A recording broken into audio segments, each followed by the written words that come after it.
16 বছর পর্যন্ত বাংলাদেশের মানুষের বুকের উপর জগৎটাই পাথরের ন্যায় চেপে বসা সময়ের ফেরাউন স্বৈরাচারী শাসক জালিম শাহী শেখ হাসিনা নামক ফ্যাসিবাদী সরকারকে এই দেশের মানুষের বুকের উপর থেকে আল্লাহ পাক অপসারণ করে দিয়েছেন। এদেশের মানুষকে আল্লাহ রাব্বুল আলামিন মুক্ত বাতাসে নিঃশ্বাস গ্রহণ করা তৌফিক দিয়েছেন। সেজন্য মহান রব্বুল আলামিনের দরবারে আমরা শুকরিয়া আদায় করছি, আলহামদুলিল্লাহ।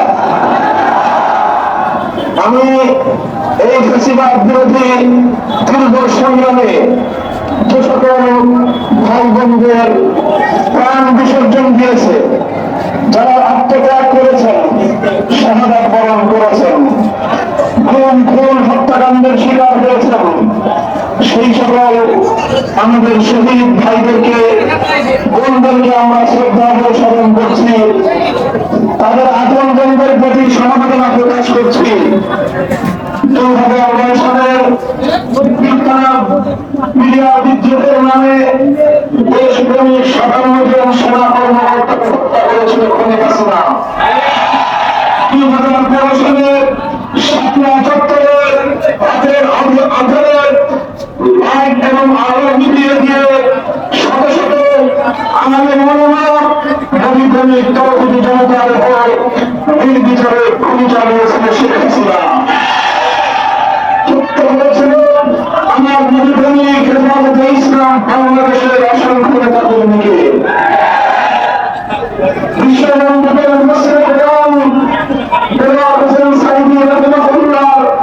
বিরুদ্ধে সাধারণ মিথ্যা মামলা মৃত্যুদণ্ড ঘোষণা হওয়ার পর কোরআনপ্রেমিক জনতা তারা ভাব ভাঙ্গা প্রতিবাদে শুরু করেছিল। আর সেই প্রতিবাদী জনতার উপর নির্বিচারে গুলি চালিয়ে প্রায় শতাধিক প্রাণকে হত্যা করেছিল। এরপর 2014-15-16 সালে একতরফা নির্বাচনের মাধ্যমে হাসিনা 2021 সালে যখন এই বাংলাদেশের স্বাধীনতার সুবর্ণ জয়ন্তী উদযাপনের সময় এসেছিল, সেই অনুষ্ঠানে গুজরাটের কসাই, বিশ্ব মুসলমানদের দুশ্মন, মুসলমানদের রক্তে রঞ্জিত এই নরেন্দ্র কসাই মোদীকে বাংলাদেশে এনে তার খুনি ঘোষণা দেশবাসীর বিরুদ্ধে যুদ্ধ ঘোষণা করেছিল। নরেন্দ্র মোদীর আগমনের শান্তিপূর্ণ প্রতিবাদে উস্কানি দিয়ে হাটহাজারী থেকে ব্রাহ্মণবাড়িয়া পর্যন্ত 25-26 জন হেফাজতের আলেম ওলামা মাদ্রাসার ছাত্রদেরকে নির্বিচারে গুলি করে হত্যা করেছিল। এরপরে 2024 সালে জুলাই থেকে আগস্ট পর্যন্ত 1000-এর বেশি দামাল থেকে বৃদ্ধ নারী পুরুষ পর্যন্ত কেউ শেখ হাসিনার এই খুনের বাহিনীর হাত থেকে রেহাই পায়নি। বাংলাদেশের প্রশাসনকে, পুলিশকে দলীয়করণ করে যারা প্রজাতন্ত্রের পুলিশ ছিল তাদেরকে শেখ হাসিনা তার নিজের শ্বশুরের কাছে ব্যবহার করেছে। আওয়ামী লীগ নামে ছাত্রলীগ এবং যুবলীগের সন্ত্রাসী মুসলমানদেরকে আমার ছাত্রদের বিরুদ্ধে বেরিয়ে হয়েছিল। বাংলাদেশের শহরে নগরে গুলি করে করে টার্গেটকৃত গুলির মাধ্যমে গোটা বাংলাদেশকে একটা কসাইখানায় মৃত্যুপূরণে পরিণত করেছিল। অসংখ্য ত্যাগ কোরবানি, অনেক মায়ের চোখের অশ্রু, অনেক বাবার বুকে আত্মনাদ, অনেক সন্তানের বিংশ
অন্তর্বর্তীকালীন সরকারকে বলতে চাই, রাষ্ট্রীয় গণতন্ত্র গ্রহণ করুন, স্বপ্ন হত্যার গণহত্যার জন্য বিচারের উদ্যোগ নিন। সেনা কর্মকর্তাকে হত্যার কারণে আমরা সেই বাসন আইনে আমরা সশস্ত্র বাহিনীর আইন অনুযায়ী শেখ হাসিনার বিচার চাই। 2021 সাল এবং 2024 সালের এই গণহত্যার জন্য ট্রাইব্যুনাল গঠন করে অতি দ্রুত খুনি হাসিনা এবং তার রেসপন্সারদেরকে বিচারের সম্মুখীন করতে হবে। সেই বিচারের জন্য যে তৎপরতা, যে প্রক্রিয়া অবলম্বন করতে হয়, অন্তর্বর্তীকালীন সরকারকে বলবো আপনারা সেই প্রক্রিয়া গ্রহণ করুন। এদেশের জনগণ আপনাদের শক্তি, আল্লাহ রহমত আপনাদের সাথে থাকবে, কিন্তু কোন বাহানায়, কোন ছুতায়, কোন খুনিকে যদি পার করে দেওয়ার চেষ্টা করা হয়, বাংলাদেশের মানুষ সেটা মানবে না, সেটা মানবে না। সাংবাদিক সাথী বন্ধুগণ, শেখ হাসিনা বাংলাদেশে 50 বছরের রাজনীতি করেছে। 1975 সালে বাকশালী শেখ মুজিবুর রহমানকে যখন অভ্যুত্থানের মাধ্যমে পতন ঘটানো হয়েছিল, সেখানে 15ই আগস্ট কিছু নিরপরাধ নিরীহ নারী শিশু হত্যাকাণ্ডের শিকার হয়েছে। সেই হত্যাকাণ্ডের জন্য আমরা আজও সমবেদনা প্রকাশ করি। কিন্তু হত্যাকাণ্ড শুধু 15ই আগস্ট হয়নি, বরং 1971 থেকে 75 সাল পর্যন্ত এদেশের 30,000 যুবকের মায়ের বুক খালি করা হয়েছিল। এদেশের হাজার হাজার আলেমদেরকে অন্ধকার কারো প্রকোষ্ঠে দিনের পর দিন রেখে নির্যাতন করা হয়েছিল। গোটা বাংলাদেশকে একটি তলাবিহীন ঝুলিতে পরিণত করা হয়েছিল। এদেশের মানুষ কম্বল কাটা মুজিব কোড দেখে আতঙ্কিত হয়ে পড়েছিল, যার কারণে 15ই আগস্ট 75 সালে শেখ মুজিবুর রহমান তার হত্যাকাণ্ডের পরে বাংলাদেশে মিষ্টির দোকানগুলোতে আর মিষ্টি পাওয়া যায় না। যেমনি ভাবে 24 সালের 5ই আগস্ট এদেশের মানুষ, সারা দেশের মানুষ মিষ্টি মুখ করে তার আনন্দ উদযাপন করেছে। তখন শেখ হাসিনা 75 সালে আন্তর্জাতিক গণমাধ্যমে বলেছিল যে দেশের মানুষ তার বাবাকে খুন করেছে, হত্যা করেছে, সে সেই দেশের মানুষের কাছ থেকে প্রতিশোধ গ্রহণ করবে। এটা ছিল 75 সালে শেখ হাসিনার ঘোষণা। 75 থেকে 2024 সাল 50 বছরের শেখ হাসিনার রাজনীতি ছিল প্রতিশোধ পাওয়ার তার রাজনীতি। সে প্রতিশোধ গ্রহণ করেছে বাংলাদেশের মানুষের কাছ থেকে, সে প্রতিশোধ গ্রহণ করেছে বাংলাদেশের জনগণের কাছ থেকে, সে প্রতিশোধ গ্রহণ করেছে বাংলাদেশ নামক রাষ্ট্রের কাছ থেকে। সে চেয়েছিল এই রাষ্ট্রটাকে ভারতের কর্তব্যগত একটি অঙ্গরাজ্যে পরিণত করতে। সে বাংলাদেশের 18 কোটি মানুষকে নরেন্দ্র মোদীর ফোন সেবা পরিণত করার প্রয়োজন নিয়েছিল। এজন্য একদিকে অসম চুক্তিগুলো করে বাংলাদেশকে ভারতের হাতে তুলে দেওয়ার চেষ্টা করেছে, আরেকদিকে লক্ষ লক্ষ কোটি টাকা পাচার করে বাংলাদেশের মানুষের হাতের অধিকার কেড়ে নিয়েছে। 15 বছর পর্যন্ত ভারত সরকারের সম্পূর্ণ অগণতান্ত্রিক, স্বৈরতান্ত্রিক, কূটনৈতিক শিষ্টাচার বর্জিত একতরফা শেখ হাসিনাকে প্রশ্রয় দেওয়ার কারণে দেশের মানুষের ভোটাধিকার ধ্বংস হয়ে গিয়েছিল। আজ শেখ হাসিনার রাজনীতি এইভাবেই আমরা দেখেছি। 50 বছরের শেখ হাসিনার রাজনীতির মূল বৈশিষ্ট্য ছিল প্রতিশোধের রাজনীতি, আর ছিল বিভাজনের রাজনীতি। দেশের মানুষকে বিভক্ত করে ডিভাইড রুল, সেই ব্রিটিশ পলিসি অবলম্বন করে বাংলাদেশের মানুষকে দেশের মানুষের সাথে যুদ্ধ বাঁধিয়ে দেশকে দুর্বল করে নিয়ে শেখ হাসিনা তার স্বৈরতান্ত্রিক শাসন ব্যবস্থা চালিয়ে গিয়েছিল। এরপর 2024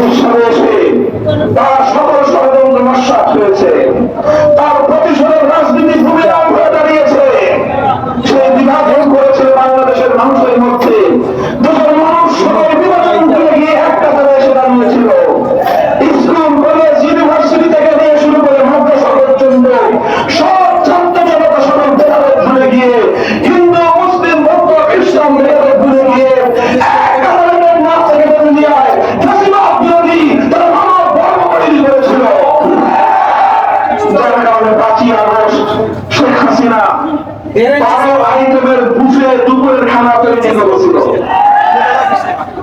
আল্লাহ তার কপালে দুপুরের খানা বাংলাদেশের মাটিতে রাখেন নাই, লাঞ্চ করতে হয়েছে নরেন্দ্র মোদীর কাছে গিয়ে। গেছেন ভালো কথা, বাংলাদেশের আপদ দূর হয়েছে, কিন্তু এখন ভারতে বসে বাংলাদেশের স্বাধীনতার বিরুদ্ধে, এদেশের জাতিসত্তার বিরুদ্ধে ষড়যন্ত্র করছে। ভারতকে আমরা স্পষ্ট পয়গাম শুনিয়ে দিতে চাই, 15 বছর ধরে তোমরা বাংলাদেশের মানুষের অধিকার নিয়ে ছিনিমিনি খেলেছ, তোমরা তোমাদের স্বার্থ দেখেছ, এখন অব্দি মানুষের স্বার্থের কথা গুরুত্ব বিবেচনা করো নাই। এদেশের মানুষ তোমাদেরকে শিক্ষা দিয়েছে, শেখ হাসিনার সাথে ভারতীয় আধিপত্যবাদকে বাংলাদেশ থেকে বঙ্গোপসাগরে বসিয়ে দেওয়া হয়েছে। বাংলাদেশ আর কোনদিন ভারতের সেবাদাসে পরিণত হবে না। ভারতের কোন দালাল সরকার বাংলাদেশের কথা বসতে পারবে না। ভারতকে আমরা প্রতিবেশী বন্ধুসুলভ আচরণে দেখতে চাই। যদি প্রতিবেশী হিসেবে বন্ধুত্বের আচরণ করতে পারো, আমরা স্বাগত জানাবো। আবার যদি আমার দেশের অভ্যন্তরীণ বিষয়ে না ক্ষমতা আসে, সেটা আটকে দেবো। সংগ্রামী ছাত্র বন্ধুগণ, আমরা আপনাদেরকে আহ্বান জানাতে চাই, আমাদের এই অর্জিত বিজয়, এই অভ্যুত্থান, বৈষম্যের বিরুদ্ধে সংগ্রাম, এই সংগ্রাম যেন ব্যর্থ করতে না পারে। সব ধরনের বৈষম্যকে বিরোধ করতে হবে, জাতির মধ্যে বিভাজনের সকল দেয়ালগুলো ভেঙে গুঁড়িয়ে দিতে হবে। আমরা বাংলাদেশের মানুষ, রাজনৈতিক মতপার্থক্য থাকতে পারে, বিভিন্ন ধর্মাবলম্বী আমরা হতে পারি, কিন্তু আমরা গোটা বাংলাদেশের মানুষ দেশের গৌরবের ক্ষেত্রে এক এবং অভিন্ন। দেশটাকে আমাদের করতে হবে। সকল রাজনৈতিক দলকে আমরা আহ্বান জানাই, রাজনৈতিক দলের আমাদের উঠতে উঠে দেশপ্রেমকে ধারণ করে বাংলাদেশকে নতুন করে বিনির্মাণ করতে হবে। তাহলে প্রয়োজন নেই। অন্তর্বর্তীকালীন সরকারকে বলবো, 72-এর সংবিধান বাংলাদেশের মানুষের অভিপ্রায়ের সংবিধান নয়। 72-এর সংবিধান ছিল ভারতের পক্ষ থেকে চাপিয়ে দেওয়া গোলামী সংবিধান। স্বাধীন দেশে গোলামীর সংবিধান মানি না। এই দেশে এমন সংস্কার চাই, সাংবিধানিক সংস্কার চাই, দেশের অধিকাংশ জনগণের ইচ্ছা এবং অভিপ্রায়ের সংবিধান তৈরি করতে হবে। দেশের মানুষের অধিকার নিশ্চিত করতে হবে, ভোটের অধিকার নিশ্চিত করতে হবে, ভাতের অধিকার নিশ্চিত করতে হবে, ধর্মীয় অধিকার নিশ্চিত করতে হবে, যার যার ধর্ম পালনের অধিকার নিশ্চিত করতে হবে। সাদাত ঘটিয়ে ধর্মীয় সংঘাত তৈরি করে হিন্দু মুসলিম দাঙ্গা বাঁধানোর পায়তারা বন্ধ করতে হবে। এভাবে ইনশাআল্লাহ আমরা যদি এই সম্প্রীতির নজির বিগত 1 মাস যেভাবে আমরা কায়েম করেছি, আলেম ওলামা, হেফাজতে ইসলামের নেতা কর্মীরা, ইমাম সাহেবান, খেলাফত মজলিস, জামায়াতে উলামায়ে ইসলাম সহ অন্যান্য ভক্তিপ্রতিম সংগঠন, জামায়াতে ইসলাম, নিজামে ইসলাম সহ সকলে মিলে যেভাবে আমরা মন্দির কাবরা সহ আমরা সংখ্যালঘুদেরকে নিরাপত্তা দিয়েছি, এটাই হলো ইসলামের আদর্শ। ইসলামের উদার আদর্শ অনুযায়ী চলে বাংলাদেশ। বাংলাদেশে ইসলাম থাকবে, অন্যান্য ধর্মাবলম্বীদের অধিকার থাকবে। যারা ইসলামকে সহ্য করতে পারে না, বাংলাদেশ তাদের ধারা হতে পারে না। সংগ্রামী সাথী বন্ধুগণ, আপনারা এভাবে আমাদের সাথে থাকবেন তো। আমাদের একটি সুন্দর বাংলাদেশ করতে সকল দলীয় সংকীর্ণতা ঊর্ধ্বে উঠে বৃহত্ত ঐক্যের মাধ্যমে বাংলাদেশকে আবার জনগণের সুখী সমৃদ্ধশালী একটি বাংলাদেশ গড়ার জন্য আমরা কাজ করবো একযোগে। আপনারা সমর্থন দেবেন তো? শেষ কথা হবে আমার এই, আমরা চাই আর কোনো জুলুম চলবে না, আর কোনো বৈষম্য হবে না, আর কোনো বেইনসাফি থাকবে না। সাম্য, ইনসাফ এবং ন্যায় বিচারের বাংলাদেশ। মনে রাখবেন, পরিপূর্ণ ইনসাফ, পূর্ণাঙ্গ ন্যায় বিচার কায়েম করতে হলে মানব রচিত তন্ত্র মন্ত্র দিয়ে হবে না।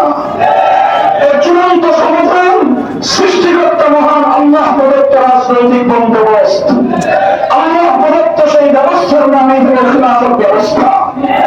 বাংলাদেশ খেলাফত মজলিস আপনাদেরকে আহ্বান জানাচ্ছে, আসুন হাতে হাত রাখি, বাংলাদেশ খেলাফত মজলিসের পতাকাতে আপনারা সামিল হন। যুব সমাজ যুব মজলিসের পতাকাতে ঐক্যবদ্ধ হও। ছাত্র সমাজ ছাত্র মজলিসকে বুকে ধারণ করে আমরা আমাদের স্বপ্নের বাংলাদেশ গড়ে তুলব ইনশাআল্লাহ।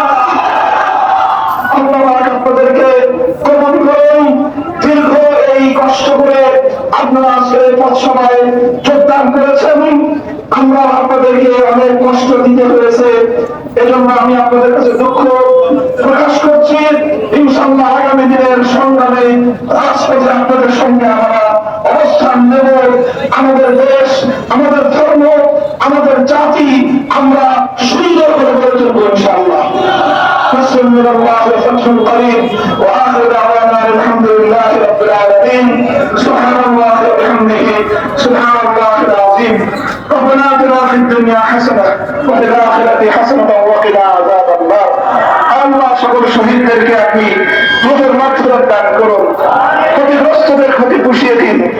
আল্লাহ বন্যা আক্রান্তদের সকল ক্ষতিপূরণ করার ব্যবস্থা করে দিন। ربنا تقبل منا إنك أنت السميع العليم. سبحان ربك رب العزة عما يصفون وسلام على المرسلين والحمد لله رب العالمين.